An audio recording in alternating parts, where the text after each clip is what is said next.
മത്തായി എഴുതിയ സുവിശേഷം അധ്യായം 14. ആ കാലത്ത് ഇടപ്രഭുവായ ഹെരോദാവ് യേശുവിൻ്റെ ശ്രുതി കേട്ടിട്ട്, ഇദ്ദേഹം യോഹന്നാൻ സ്നാപകൻ, യോഹന്നാൻ മരിച്ചവരുടെ ഇടയിൽ നിന്നും ഉയർത്തെഴുന്നേറ്റിരിക്കുന്നു, അതുകൊണ്ടാകുന്നു ഈ ശക്തികൾ അദ്ദേഹത്തിൽ വ്യാപരിക്കുന്നത് എന്ന് തൻ്റെ ഭൃത്യന്മാരോട് പറഞ്ഞു.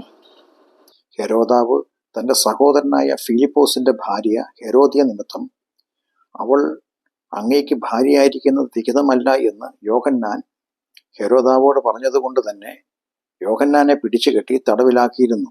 യോഹന്നാനെ കൊല്ലുവാൻ മനസ്സുണ്ടായിട്ടും പുരുഷാരം യോഹന്നാനെ പ്രവാചകൻ എന്ന് എണ്ണുകയാൽ അവരെ ഭയപ്പെട്ടു.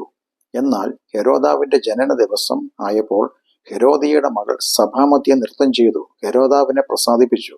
അതുകൊണ്ട് എന്ത് ചോദിച്ചാലും അവൾക്ക് കൊടുക്കുമെന്ന് ഹെരോദാവ് സത്യം ചെയ്തു വാക്കുകൊടുത്തു. അവൾ അമ്മയുടെ ഉപദേശപ്രകാരം യോഹന്നാൻ സ്നാപകന്റെ തല ഒരു താലത്തിൽ തരയണമെന്ന് പറഞ്ഞു.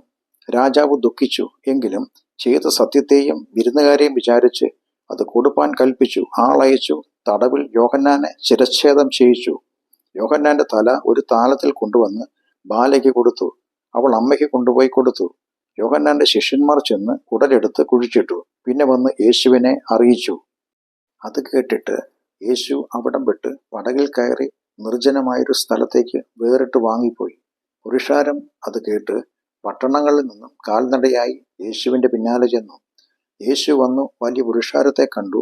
അവരിൽ മനസ്സലിഞ്ഞ് അവരുടെ രോഗികളെ സൗഖ്യമാക്കി.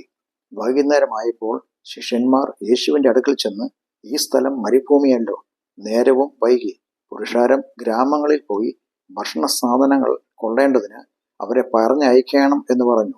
യേശു അവരോട്, അവർ പോകുവാൻ ആവശ്യമില്ല, നിങ്ങൾ അവർക്ക് ഭക്ഷിപ്പാൻ കൊടുപ്പിൻ എന്ന് പറഞ്ഞു. അവർ യേശുവിനോട്, 5 അപ്പവും 2 മീനുമല്ലാതെ ഞങ്ങൾക്ക് ഇവിടെ ഒന്നുമില്ല എന്ന് പറഞ്ഞു. അതിങ്ങത്ത് കൊണ്ടുവരുവീൻ എന്ന് യേശു പറഞ്ഞു. പിന്നെ പുരുഷാരം പുല്ലിന്മേൽ ഇരിപ്പാൻ കൽപ്പിച്ചു. ആ 5 അപ്പവും 2 മീനും എടുത്ത് സ്വർഗത്തേക്ക് നോക്കി വാഴ്ത്തി അപ്പം നുറുക്കി ശിഷ്യന്മാരുടെ പക്കലും ശിഷ്യന്മാർ പുരുഷാരത്തിനും കൊടുത്തു. എല്ലാവരും തിന്ന് തൃപ്തരായി. ശേഷിച്ച കഷ്ണം 12 കുട്ട നിറച്ചെടുത്തു.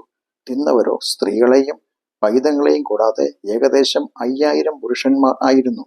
ഉടനെ യേശു താൻ പുരുഷാരത്തെ പറഞ്ഞയക്കുന്നതിനിടയിൽ ശിഷ്യന്മാർ പടകിൽ കയറി തനിക്ക് മുമ്പായി അക്കരയ്ക്ക് പോകുവാൻ അവരെ നിർബന്ധിച്ചു. യേശു പുരുഷാരത്തെ പറഞ്ഞയച്ചിട്ട് പ്രാർത്ഥിപ്പാൻ തനിയെ മലയിൽ കയറിപ്പോയി. വൈകുന്നേരമായപ്പോൾ ഏകനായി അവിടെ ഇരുന്നു. പടകോ കരവിട്ട് പല നാഴിക ദൂരത്തായി.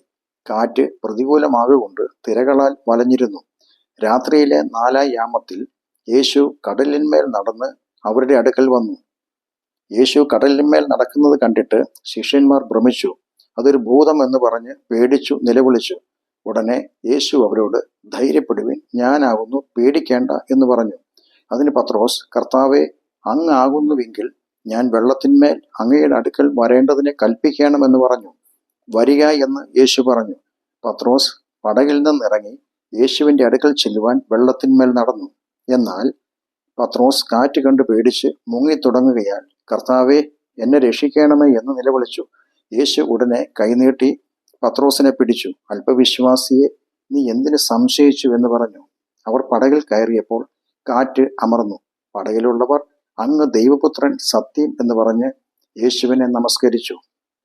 അവർ അക്കരയ്ക്ക് എത്തി ഗെന്നസരത്ത് ദേശത്ത് ചെന്ന് അവിടുത്തെ ജനങ്ങൾ യേശു ആരെന്നറിഞ്ഞ് ചുറ്റുമുള്ള നാട്ടിലെല്ലാം ആളയച്ചു ദീനക്കാരെയൊക്കെയും യേശുവിൻ്റെ അടുക്കൽ കൊണ്ടുവന്നു.